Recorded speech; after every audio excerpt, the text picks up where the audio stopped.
iyong income ngayon?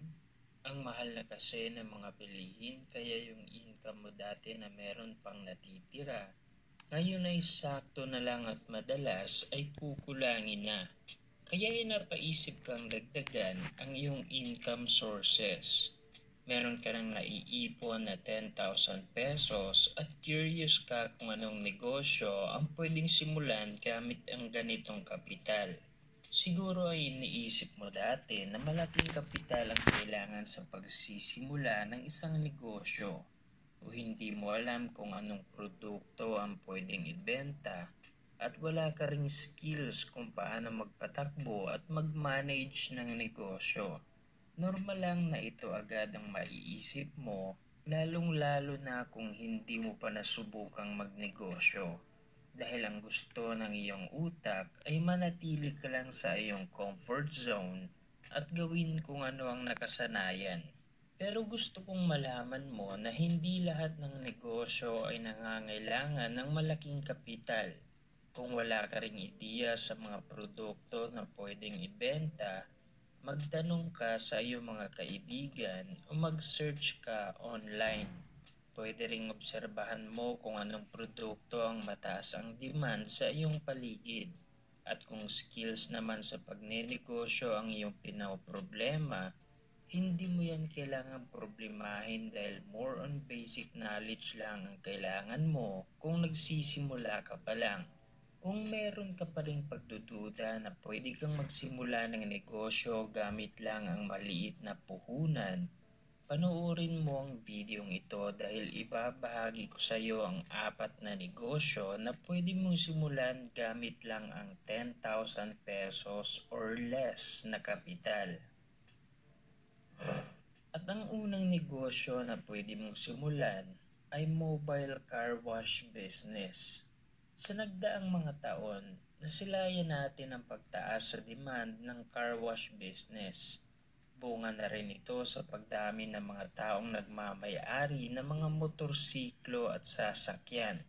Kaya napakaganda ang opportunity na pasukin at simulan ang ganitong negosyo ngayon. Ang kagandahan sa mobile car wash business ay pwede mo itong simulan gamit lang ang maliit na puhunan. Yes, maliit lang na kapital dahil hindi ito kagaya sa traditional na mga car wash business na kailangan mo pa ng location. Magbabayad ng malaki sa mga materyales para magpatayo ng maliit na gusali at bibili ng mga high-end na car wash equipment. Pero sa mobile car wash business ay hindi mo kailangan ng location dahil ikaw na mismo ang lalapit sa iyong customers. Ang kailangan mo lang bilhin ay mga car wash equipment. Pero kasya kaya ang 10,000 pesos dito? Kwentahin na lang natin kung magkano ang aabutin sa pagbili ng mga gamit. Ang mga gamit na ibabahagi ko dito ay galing sa Shopee at posibleng mas mahal ito sa ibang online store o mas mura. Ang unang item na kailangan mo ay high pressure washer. Ito ang pinakamahalagang gamit mo sa iyong car wash business kaya mabuting hindi ka gagamit ng mga cordless o mga portable na pressure washer dahil mabilis lang itong malowbat. Ang budget-friendly na pressure washer na may re-recommend ko ay ang sa Inco. Set na siya at meron na rin itong foam cannon. Ang price nito sa Shopee ngayon ay 3,475 pesos lang. Ang susunod na kailangan mong bilhin ay car shampoo. Merong available na 1 gallon sa halagang 169 pesos. Tapos kailangan mo rin ng all-purpose cleaner na worth 230 pesos ang 1 litro. Kailangan mo ito para mabilis mong mapalambot ang mga dumi ng sasakyan. Kailangan mo ring bumili ng wax.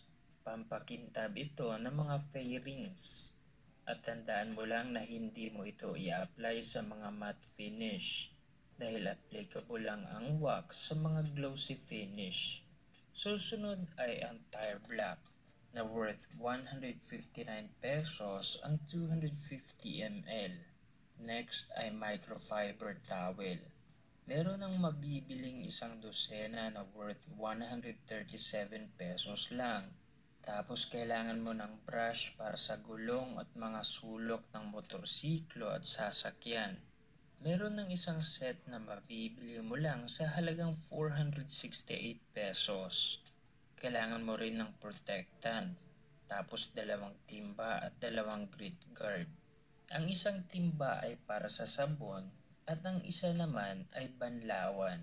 Kailangan mo ring bumili ng snow foam shampoo, Chamois para mabilis matuyo ang hinuhugasan mong sasakyan.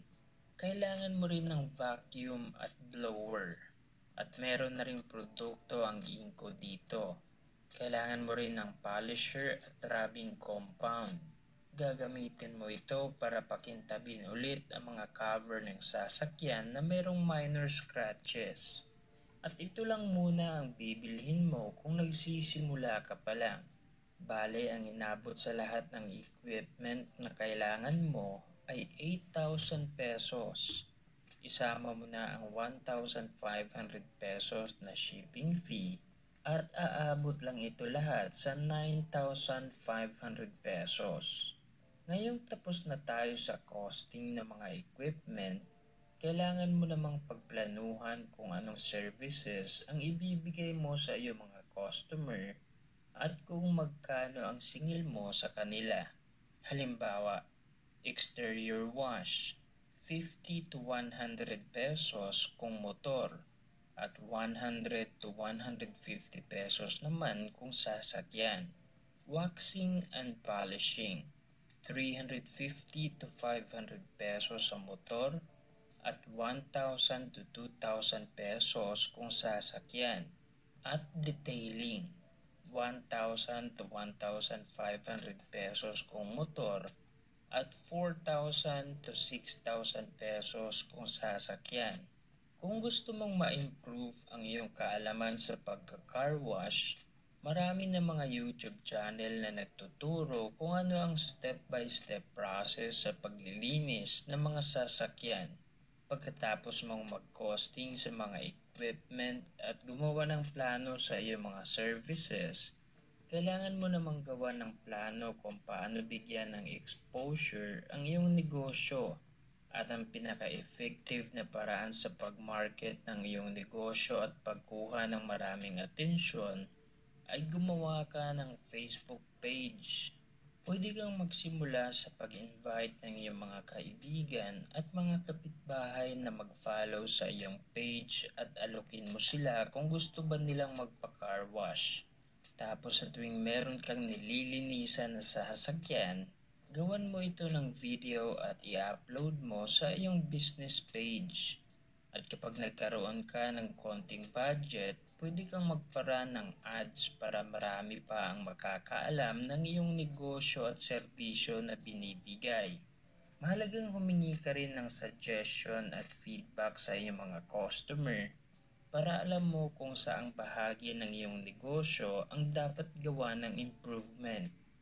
Mataas ang demand ng mobile car wash business at naniniwala akong patuloy pa itong tataas sa hinaharap dahil marami ng mga car at motorcycle owners na naghahanap ng convenience at gustong gamitin na lang ang kanilang oras sa ibang bagay.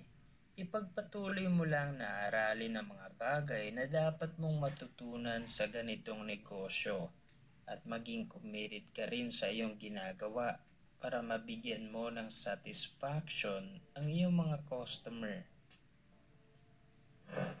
Business number 2, online food business.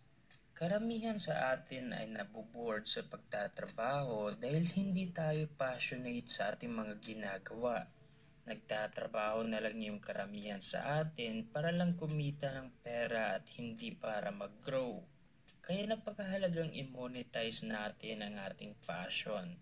Yung kumikita tayo ng pera and at the same time ginagawa natin ang mga bagay na masaya tayong gawin. Kung passion mo ang pagluluto at naghahanap ka ng side business, I highly suggest you na subukan mong magsimula ng online food business. Pwede kang magbenta ng mga ulam at desserts. Hindi mo kailangang itanong kung meron bang demand sa ganitong negosyo dahil lahat tayo ay kumakain araw-araw. Ang kailangan mo lang bigyan ng focus ay pasarapin ang iyong mga luto at i-market ito sa maraming tao. At pag-uusapan natin yan mamaya kung paano i-market ang iyong online food business. Maliit lang na kapital ang kailangan mo sa ganitong uri ng negosyo dahil hindi mo kailangang bumili ng mga mamahaling equipment at wala ka ring pwesto na rerentahan dahil sa bahay mo lang ito gagawin. Isa pang kagandahan dito ay pwede mo itong simulan agad. Kailangan mo lang gumawa ng business plan. Alamin mo kung anong ulam at desserts ang iyong ibebenta. Sino ang iyong target customers? Paano gawing espesyal o unique ang iyong mga paninda? Pwede mo itong idaan sa packaging o di naman kaya ay sa presyo ng iyong mga binibenta. At magkano ang isisingil mo sa delivery? Hindi na tayo magko-costing kung kaya ba ng kapital na 10,000 pesos dahil sigurado akong malaki na yan. Dahil ingredients lang naman ang bibilhin mo at mga food packaging boxes. Kung paano i-execute ang ganitong negosyo, kailangan mo lang ng social media account. Pwede mong gamitin ang iyong personal na Facebook account o di naman kaya ay gumawa ka ng Facebook page. Tapos mag-post ka lang ng mga picture at lagyan mo ito ng konting description. Kung ano yung ulam, kung magkano, anong ingredients ang nilagay mo dito, at sabihin mo rin sa iyong mga customer kung paano mag-process ng order. Kahit mataas ang kompetisyon sa ganitong negosyo, madali mo pa rin itong masisimulan dahil maliit lang na kapital ang kailangan at parang nagluluto ka lang para sa iyong pamilya. Kaya kung mahilig kang magluto, subukan mo ito. Business number 3, piso printing business. Kung mayroon ka ng laptop at gusto mong magsimula ng maliit na negosyo, nababagay sa iyo ang piso printing business. Ang kagandahan sa ganitong uri ng negosyo ay kaya mo itong gawin kahit nasa bahay ka lang. Hindi ito komplikado, hindi rin time-consuming, at hindi nangangailangan ng malaking kapital. Ang demand sa serbisyong ito ay hindi nawawala, lalong-lalo na sa lugar na malapit lang sa eskwelahan dahil common projects ng mga estudyante ngayon ay more on research at kailangan nila itong ipaprint. Meron din namang mga nag-a-apply ng trabaho na kailangang magpa-print ng kanilang mga resume at iba pang requirements. So kung gusto mong magkaroon ng extra income, pwede mong gamitin ang iyong laptop at magsimula ka ng piso printing business. Tatlong bagay lang ang kailangan mong idagdag para masimulan mo ito. Una ay printer. Meron akong nakita sa Shopee na wireless all-in-one printer ng Canon na worth 5,799 pesos lang. Pangalawa ay ink na mabibili mo lang sa halagang 384 to 409 pesos ang bawat 70 ml na bote. At pangatlo ay isang bundle ng bond paper na worth 175 to 205 pesos lang. Sa halagang 10,000 pesos na kapital ay kaya mo nang simulan ang ganitong negosyo. At business number 4, houseplant and herbs business. Kung matagal ka nang nag-aalaga ng mga indoor plants at herbs, o isa ka sa mga naging plantito o plantita noong nagdaang pandemic, siguro ay ito na ang time para pagkakitaan mo ang iyong hobby. I-search mo kung anong pananim ang mataas ang benta para meron kang ideya sa demand ng mga tao. Kung tutuusin, ang pagsisimula ng ganitong negosyo ay parang libre na lang. Lalong-lalo na kapag marami ka ng mga equipment at pananim dahil maaga kang nakapundar ng mga kailangan mo sa negosyong ito. At dahil marami ka na ring alam sa pag-aalaga ng iba't ibang uri ng halaman, hindi ka na mahihirapan kung paano magpalaki ng mga ito. Mga ilan sa popular na indoor plants at herbs dito sa ating bansa ay ang Lucky Bamboo Plant, Peace Lily, Money Tree, Rosemary, Basil, Oregano at Mint. Siguro ay nakita mo rin na ang mga halamang ito ay common na binibenta sa mga malls. Kung balak mong pasukin ng ganitong negosyo, kailangan mo lang gumawa ng konting research. Alamin mo kung ano ang demand ng mga tao at magkano ang average price sa bawat halaman na gusto mong ibenta. Kung gusto mong mag-expand ng iyong kaalaman sa pagtatanim, mag-research ka rin at pag-aralan mo rin kung paano mag-package ng halaman para makarating ito ng fresh sa iyong mga customer. Pwede kang sumali sa mga Facebook group at doon ka magtanong at pwede rin naman sa YouTube. Marami nang kumikita ng malaki sa pagbibenta ng mga halaman online. Yung iba ito na ang kanilang full-time job at dito na sila kumukuha ng pera. Kailangan mo lang talaga ng pasensya bago mo makikita ang improvement ng iyong